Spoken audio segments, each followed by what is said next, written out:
Hello, and welcome to this leadership session on empowerment. And in this context, we'll focus on empowering yourself and other people. So, this could be your own team or just simply the people that you work with most. And what we'll be talking about is relevant for co located physically together teams, but also teams that work together virtually. I'm Brian Sampson, and I'm the founder of Hawkesbury, a company that specializes in leadership development, coaching, and senior team performance. So today we're going to concentrate on just three things. Firstly, how to create autonomy by balancing freedom with direction. Following that, we'll look at the contract that exists between people, between an employer and a team member, and also the leader of the team, and what we can do to make more visible some of the factors that can sometimes be hidden or unspoken. And finally, what we do is look at how we can find our voice. And in the context of leading a team, how do we encourage contribution from other people more often? So the session will last about 15 minutes. In that time, you'll be encouraged to reflect, learn, and also do. You will find it useful to take some notes as we go. And I will pause during the session just to give you time to think. But before that, just consider what empowerment means to you. How do you know you feel empowered or not? And what creates that feeling of empowerment? And what can easily take away that sense of autonomy from you? And so these are more than just intellectual thoughts, because if you can understand and answer these questions for yourself, you'll not only unlock greater empowerment for you, but you also get a much greater understanding of what other people need in order to feel empowered. So take a few moments to consider this question.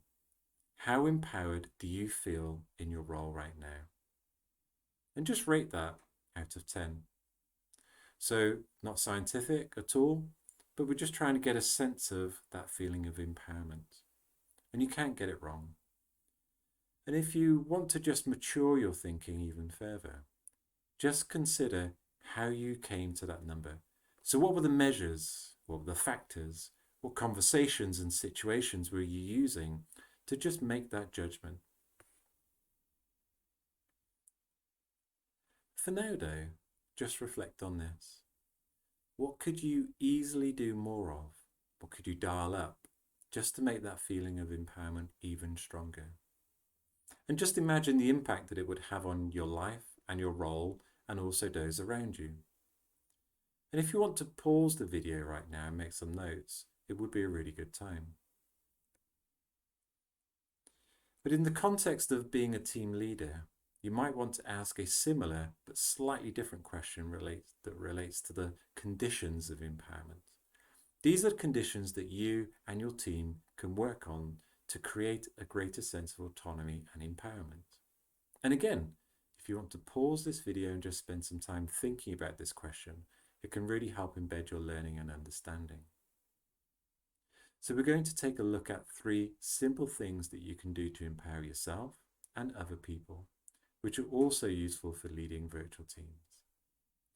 And the first is really balancing freedom with direction. So it may sound obvious to say that people benefit most from the right level of space to do things which they are very familiar with, but balanced with a common North Star to focus their attention. But this is yet often overlooked or sometimes forgotten. And the science is really compelling on the links between personal empowerment and the right level of freedom and direction. So let's just think about this. Remember a time when you felt particularly empowered and really in the flow. So just remember that for a moment. What was that situation? Who was involved right then? What did you do and how did it feel? What positive outcomes did it achieve? The chances are in that situation you knew exactly what was to be done, so you had direction, and you had the tools and space to do it successfully, which is the freedom. And when you think back to those moments, just remember how energizing it can feel when you have the right level of empowerment. And this can be a real great antidote to fatigue.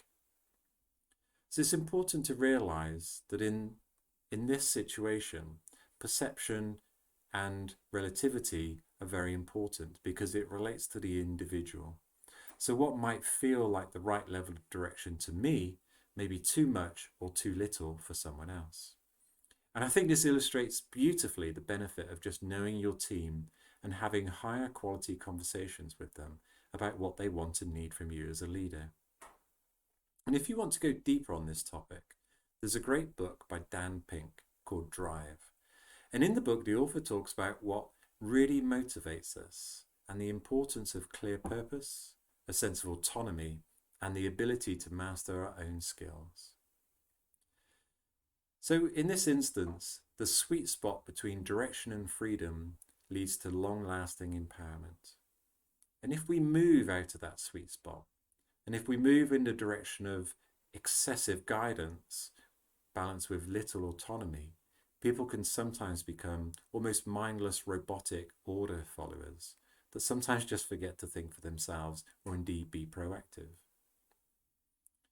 But then what we can also do is get into the situation of offering too much freedom without the right amount of direction.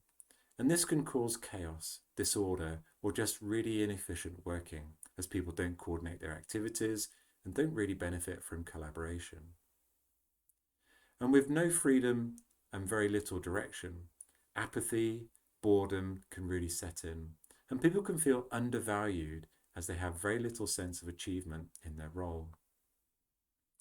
So if you're a people leader, just think about your team at the individual level. How much freedom and how much direction are you providing? And how can you check it's the right level for each member of your team? It can be helpful to consider what shifts you can make in the level of autonomy and direction so that your teams and your virtual teams get what it needs most.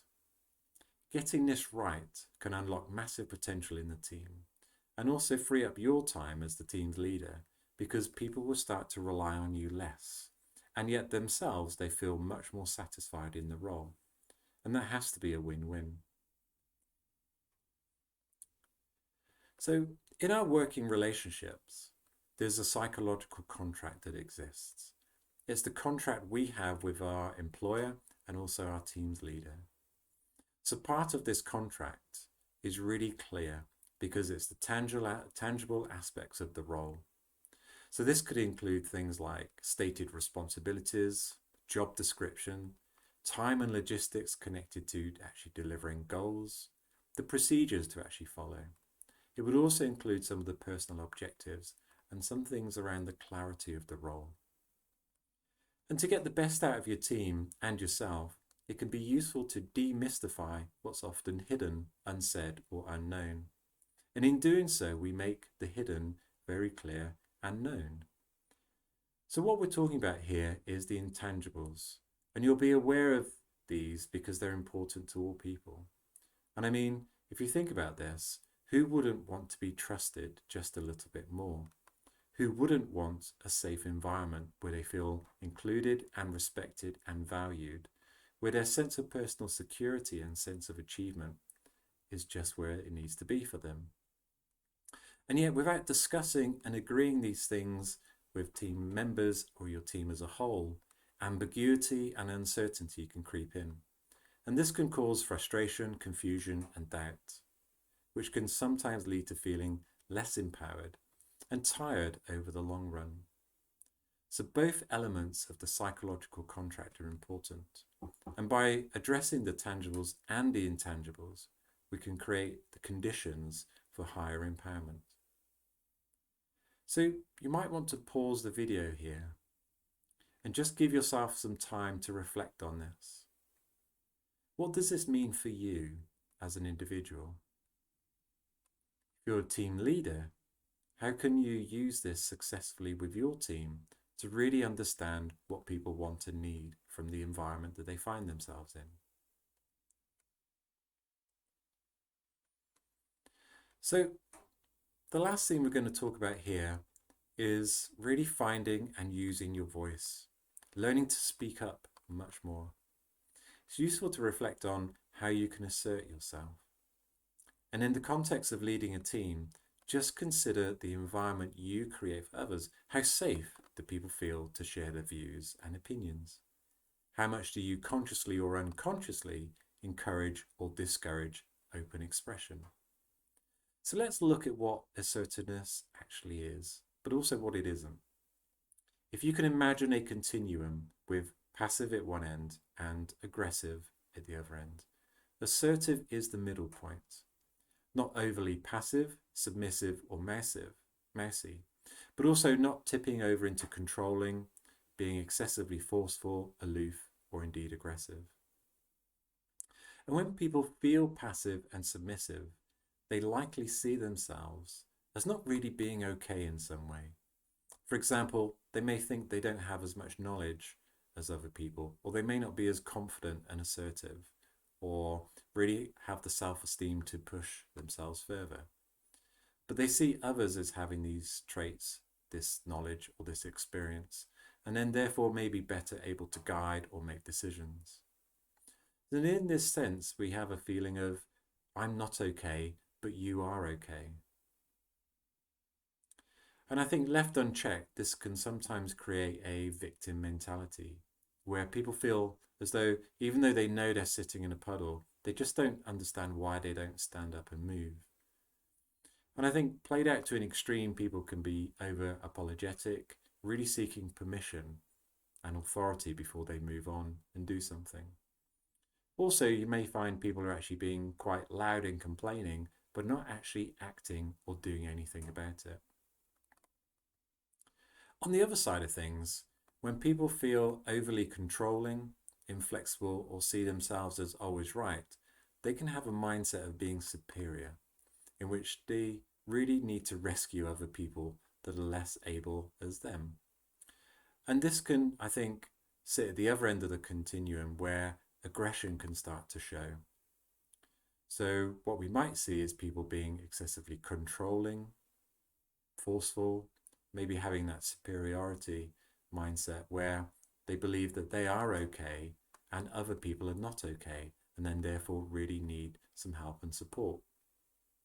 And in this sense, assertiveness sits right in the middle. It's where we have open, honest, adult conversations, where we speak confidently and directly and factually, where we're able to empathize with other people's views and also flex our view. And I think our overall mindset will be, I'm okay, but you're okay too. So just consider where you might sit on this continuum in certain situations and how you could assert your views more often. And if you lead a team, consider the value in having more diversity of thought in the team and the impact that might have. Think about how it would feel for a team member when they can confidently share their views without being persecuted in some way. So just to recap, we're going to focus on 3 things that you can do right now to increase empowerment. So whether you're doing this for yourself or because you lead a team, reflect on the balance between freedom and direction. Is it just right for you? The balance between knowing what to do and being able to do that. Is it in the sweet spot? What tweaks could be made just to create more feelings of empowerment? And just remember, empowerment is completely subjective. It's perceptual. It's down to the individual, and it can absolutely change. The second one is remember the psychological contract, the things that you know are tangibly documented in policies, processes, and procedures, but also the intangibles that affect you and your team. When did you last have an open conversation with your team members about creating an environment that gets the best from everyone? And the third thing here is, skills, experience, and knowledge can really count for little if we forget to use our voices and state what we want and need to be our very best selves. Learning to back ourselves in situations leads to increased confidence and more competence in being assertive. And in the context of leading a team, just consider these things for your team and those that you work with. As a leader, you may want to support your team more in this way.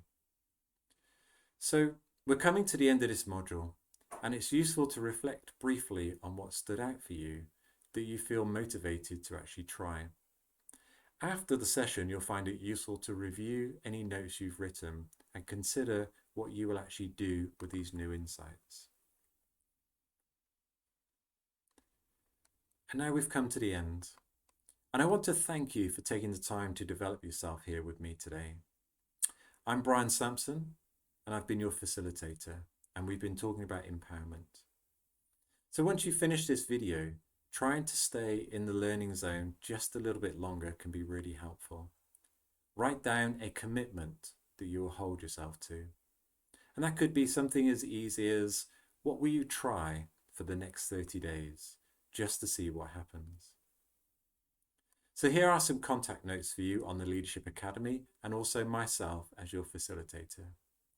Remember to look out for the other leadership sessions like this on the Academy, and also the leadership guides, which cover topics from coaching to creativity to well-being tips and emotional intelligence. Thank you.